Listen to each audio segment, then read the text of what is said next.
Bonjour, on est en direct du marché de l'art, c'est Marion Dupuche-Rambert et je suis Art Advisor. Comment les données, les data en anglais, peuvent-elles apporter un quelconque avantage sur le marché de l'art ? Le marché de l'art est aujourd'hui mondialisé et non réglementé, ce qui engendre un manque de transparence des prix des transactions notamment. Et ce marché, donc, est composé d'une population toujours plus nombreuse d'acheteurs et de vendeurs, toutes générations et toutes zones géographiques confondues, qui échangent et souvent se disputent passionnément aux enchères les œuvres d'art disponibles, le plus souvent en accumulant des données, soit des informations, pour prendre l'avantage sur leurs rivaux potentiels. Par ailleurs, il a été démontré, enquête après enquête, que le principal obstacle à l'achat d'une œuvre d'art par un nouvel acquéreur et donc au développement du marché de l'art est le manque de confiance dans la justesse du prix. Et si le mois d'avril est traditionnellement celui où on ne se découvre pas d'un fil, pour le marché de l'art, c'est surtout un mois utile car celui de la publication des principaux rapports d'analyse de ce marché.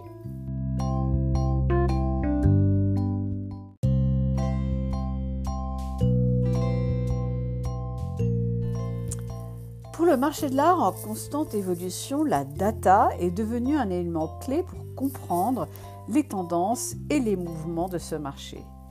La data, également appelée données en français, fait référence à des informations brutes ou non traitées, sous forme numérique ou non, qui peuvent être stockées, organisées et surtout analysées et utilisées pour produire des résultats. La data peut prendre de nombreuses formes, telles que des chiffres, des textes, des images, des vidéos, des enregistrements sonores notamment. Et dans le contexte du marché de l'art, la data peut inclure des informations sur les ventes aux enchères, les prix des œuvres d'art, les expositions, les mouvements du marché, les artistes, les collectionneurs, les institutions artistiques et bien plus encore. Et c'est l'analyse de la data qui peut aider à mieux comprendre les tendances et les comportements des acteurs du marché de l'art, ce qui peut à son tour permettre aux professionnels de l'art et aux collectionneurs de prendre des décisions plus éclairées. Alors explorons comment la data est utilisée dans le marché de l'art et les avantages qu'elle peut apporter ainsi que les défis à relever.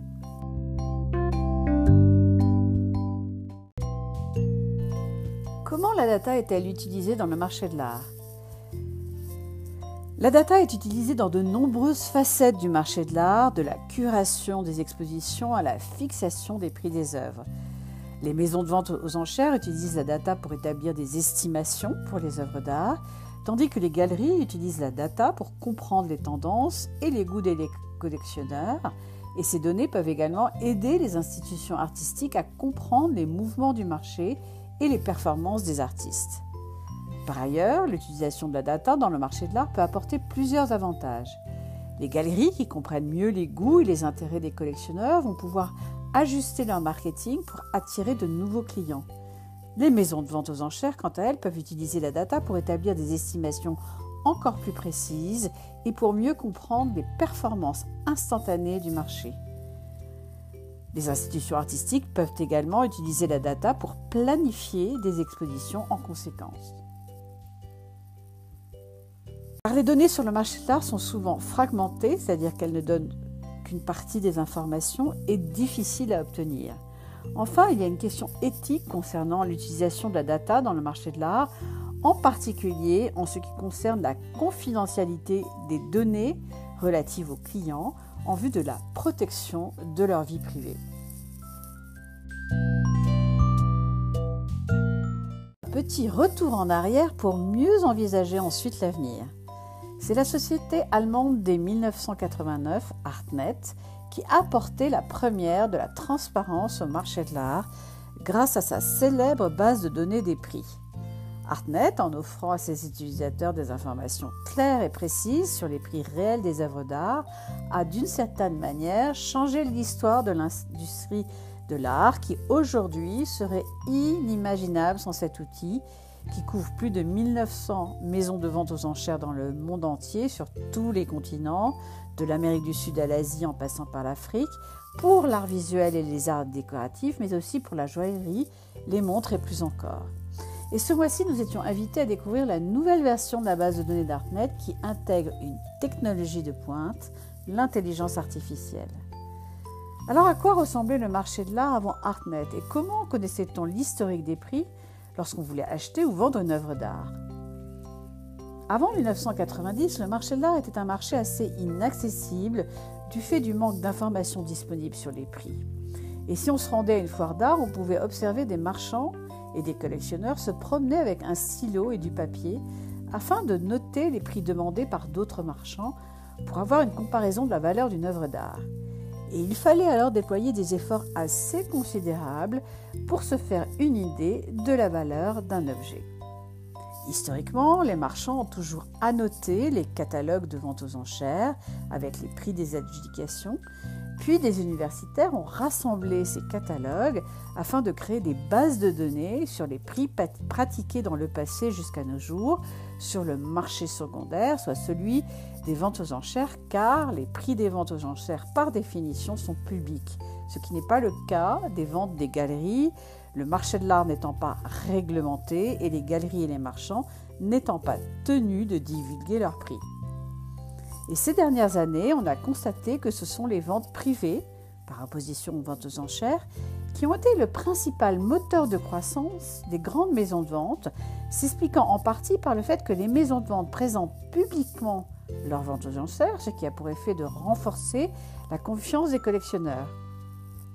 Et cette transparence sur les résultats obtenus par les maisons de vente leur permet alors d'attirer de nombreux et nouveaux clients, tandis qu'une galerie peut avoir réalisé une affaire similaire, voire souvent meilleure du point de vue de l'artiste, mais personne ne le sait.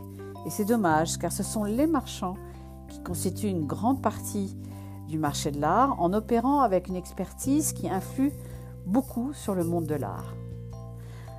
Un autre avantage important des prix d'enchères est qu'il résulte d'un exercice d'appel d'offres concurrentiel, c'est-à-dire que le prix obtenu aux enchères est censé être construit par plusieurs acteurs du marché qui vont surenchérir, tandis que les acteurs du marché primaire, soit les galeristes et les marchands, négocient de gré à gré et souvent en tête-à-tête.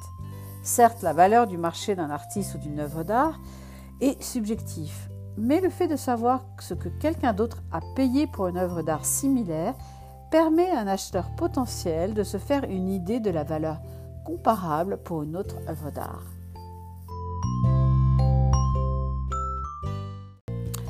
Pour la collecte de ces données, dans les années 1990, on procédait de façon manuelle.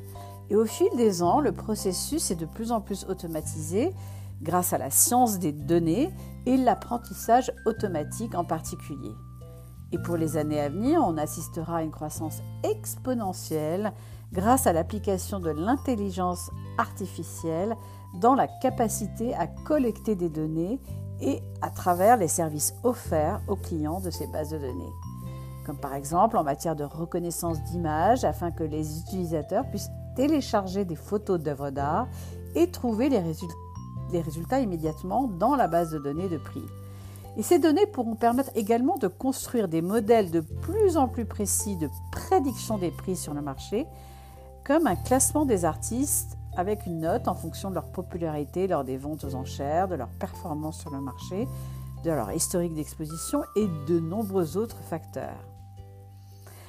La nouveauté en ce mois d'avril 2023 pour Artnet, c'est une nouvelle expérience utilisateur qui facilite grandement la navigation dans la base de données avec des analyses réactives et de plus en plus intelligentes grâce à l'utilisation de l'intelligence artificielle. Ainsi, lorsqu'on recherche des critères particuliers, on peut observer que ces résultats signifient dans le contexte plus large du marché de l'art grâce à une toute nouvelle architecture de données Happy First qui permet d'élaborer des analyses de plus en plus intelligentes.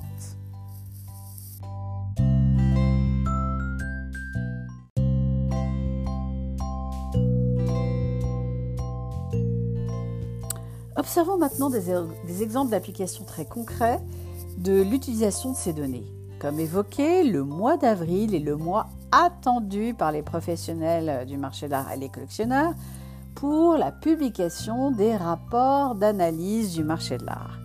En France, c'est Artprice qui a publié son rapport, The Art Market in 2022, le marché de l'art en 2022, rapport de 72 pages, dont voici les points forts. Malgré un contexte mondial difficile, plus d'1 million d'œuvres d'art ont été proposées aux enchères en 2022 et près des 2/3, 65%, ont trouvé preneur. Le chiffre d'affaires des ventes aux enchères internationales des beaux-arts a légèrement augmenté en 2022 et hors Chine, le chiffre d'affaires mondial des ventes aux enchères d'œuvres d'art a atteint son plus haut niveau annuel avec un total de 12,6 milliards de dollars, soit 76% du marché mondial de l'art. Pour rappel, Artprice ne comptabilise que les ventes aux enchères et que les beaux-arts. Les peintures à huile d'artistes nées dans les années 70 et 80 connaissent un marché haussier au niveau national et continuent d'établir de nouveaux records de ventes aux enchères. La peinture a représenté 70,9% du chiffre d'affaires mondial en 2022 et reste le premier médium et le cœur économique du marché de l'art. Sous l'impulsion d'œuvres majeures de l'art moderne européen et de l'art américain d'après-guerre, le chiffre d'affaires des ventes aux enchères de peinture a atteint son plus haut niveau historique, dépassant pour la première fois le seuil des 10 milliards de dollars cette année. Le dessin, le deuxième médium le plus important après la peinture, a représenté 14% du chiffre d'affaires mondial des ventes aux enchères d'œuvres d'art et 21% des transactions mondiales des ventes aux enchères d'œuvres d'art. Le marché de la photographie est moins florissant qu'il y a 10 ans, même si le nombre de transactions s'est légèrement accéléré. Ce marché est moins vigoureux que par le passé, et même s'il reste capable de prix d'adjudication très élevés, comme pour les œuvres de photographes historiques et modernes. Mais l'autre réalité du marché de l'art est la quantité phénoménale d'œuvres très abordables vendues à travers le monde, dont plus de la moitié ont été acquises pour moins de 800 $. Aujourd'hui, les œuvres vendues à moins de 500 $ constituent le plus grand volume de transactions sur le marché, soit 41%. Et si l'on inclut les œuvres vendues entre 500 et 1000 $, ce sont près de 400 000 lots qui ont été vendus l'an dernier, en dessous du seuil de 1000 $, soit plus de la moitié du volume total des transactions mondiales de vente aux enchères d'œuvres de beaux-arts. En Europe, c'est la France qui a été en 2022 le pays où l'offre d'œuvres d'art a été la plus dense, après les États-Unis, avec près de 180 000 œuvres mises aux enchères et plus de 106 000 lots vendus. Avec un chiffre d'affaires annuel en hausse de 6%, l'Allemagne a enregistré son meilleur résultat annuel avec plus de 379 millions de dollars. Toujours dans ce rapport, en 2022, le Japon se classe au 7e rang du marché de l'art mondial en termes de chiffre d'affaires annuel avec un nouveau record annuel de 185 millions de dollars, soit plus 11%, malgré un nombre de transactions moins élevé, ce qui reflète une tendance à la hausse des prix et un esprit de compétition de plus en plus fort chez les enchérisseurs japonais. Face au déclin temporaire du marché de l'art chinois du fait de la pandémie, Christie's et Sotheby's dominent nettement le marché haut de gamme avec 90 des 100 meilleurs résultats de l'année. Et avec un chiffre d'affaires de près de 5,8 milliards de dollars en 2022, Christie's a réalisé plus d'un tiers du chiffre d'affaires mondial des ventes aux enchères d'œuvres d'art, soit 35%. Le rapport 2022 de Art Basel UBS sur les tendances globales du marché mondial de l'art de l'année dernière était lui aussi très attendu. En voici les principaux enseignements. Le marché mondial de l'art a fait preuve d'une résistance continue face aux défis économiques et géopolitiques mondiaux. Et il met en avant les facteurs à l'origine de cette évolution, comme les marchés qui se sont bien comportés, en soulignant les nouvelles opportunités qu'il offre dès 2023. Les ventes mondiales d'œuvres d'art, toutes confondues, et là ce sont les ventes mondiales et non pas seulement les ventes aux enchères, continuent de croître pour ce rapport et elles ont augmenté de 3% en glissement annuel pour atteindre un montant estimé à 67,8 milliards de dollars. Les États-Unis ont conservé leur première place dans le classement mondial, leur part des ventes en valeur ayant augmenté pour atteindre 45%. Le marché britannique est revenu à la deuxième place avec 18% des ventes et la part de la Chine a diminué de 3% pour atteindre 17%, retombant ainsi à la troisième place juste devant la France. On enregistre par ailleurs, ce que confirme le rapport Hiscox, une nouvelle réduction des dépenses d'acquisition en ligne, mais elles sont toujours plus élevées qu'avant la pandémie. Les ventes en ligne sont donc tombées à 11 milliards de dollars, soit une baisse de 17% par rapport au pic de l'année précédente, mais toujours 85% de plus qu'en 2019. Par ailleurs, des gestionnaires d'actifs s'emparent de ces datas pour notamment rendre plus liquide le marché de l'art et démocratiser l'investissement dans l'art, car le marché de l'art dans son ensemble, bien qu'il ait connu une croissance exponentielle au cours des 30 dernières années, reste toujours un marché dit illiquide. En effet, il existe environ 1700 milliards de dollars d'actifs d'art privé dans le monde et la valeur globale du marché est d'environ toujours autour de 65 milliards de dollars. Il n'y a donc qu'environ 4% de la valeur totale des artistes qui sont échangés chaque année.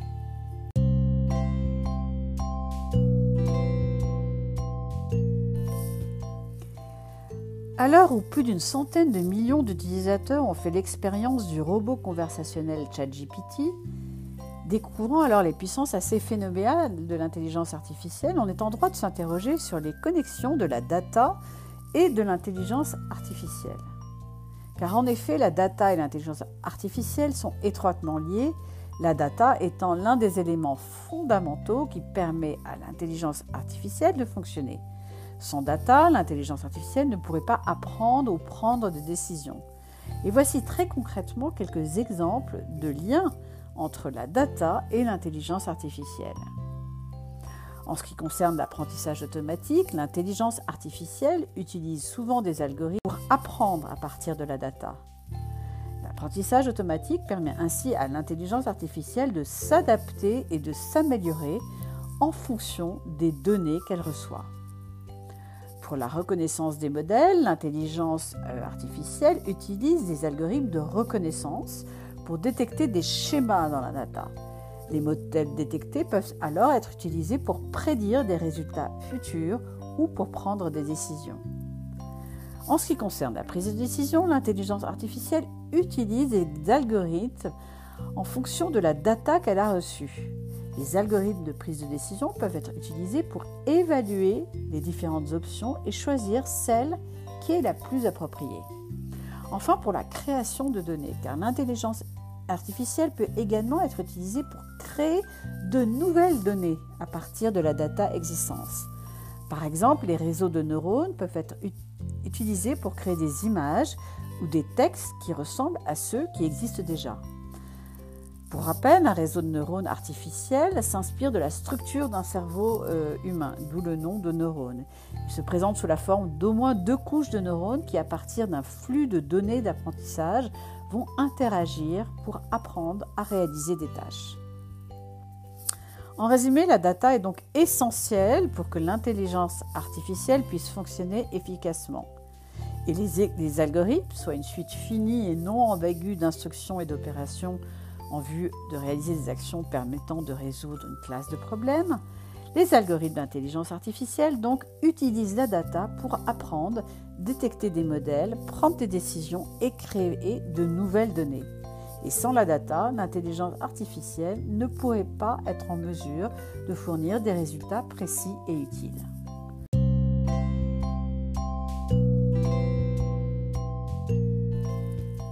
Alors comment l'intelligence artificielle va révolutionner le marché de l'art finalement ? L'intelligence artificielle est déjà en train de révolutionner le marché de l'art et cette tendance ne fera que s'accélérer à l'avenir. Et voici quelques façons dont l'intelligence artificielle permet l'évolution du marché de l'art. Les algorithmes d'intelligence artificielle peuvent être utilisés pour aider à authentifier les œuvres d'art et à établir leur provenance. Les technologies telles que la reconnaissance d'images et l'apprentissage automatique peuvent être utilisées pour analyser les caractéristiques physiques et stylistiques des œuvres d'art et les comparer à d'autres œuvres d'art similaires afin notamment de détecter des contrefaçons.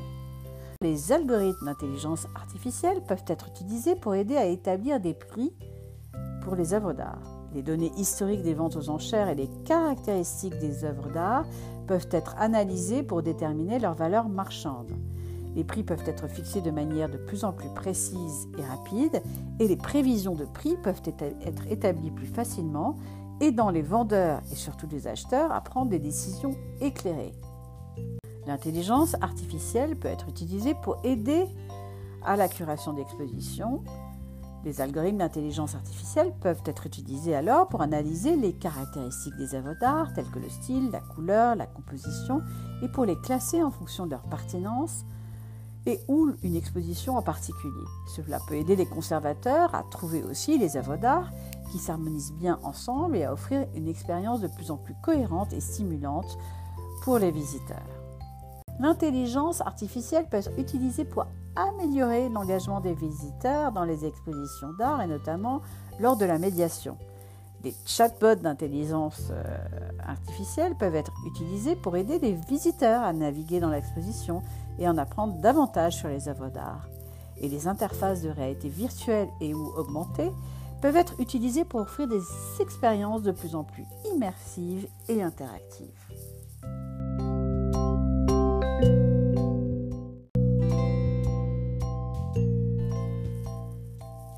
Tous les observateurs et acteurs du monde de l'art s'accordent pour dire que la data est devenue en 30 ans un élément clé du marché de l'art.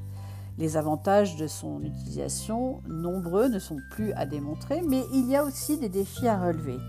Et pour surmonter ces défis, il est important de continuer à développer des outils et les compétences nécessaires afin d'utiliser efficacement les données dont l'utilisation peut aider à mieux comprendre le marché de l'art. Par ailleurs, l'intelligence artificielle a le potentiel de transformer le marché de l'art en améliorant notamment sa transparence. Car en intégrant l'intelligence artificielle dans leurs pratiques, les collectionneurs, les amateurs d'art et les professionnels du marché de l'art devraient pouvoir tirer parti de mieux en mieux de toutes ces informations, véritables sésames aujourd'hui pour les œuvres qui deviendront de plus en plus accessibles, permettant ainsi, et on l'espère, le développement du marché en volume d'œuvres d'art échangées et alors en valeur par ricochet. Voilà, c'est en direct du marché de l'art, épisode 4 de la saison 4, la data et le marché de l'art. Restez à l'écoute pour un prochain épisode ou comme nos amis anglo-saxons aiment à le dire, stay tuned.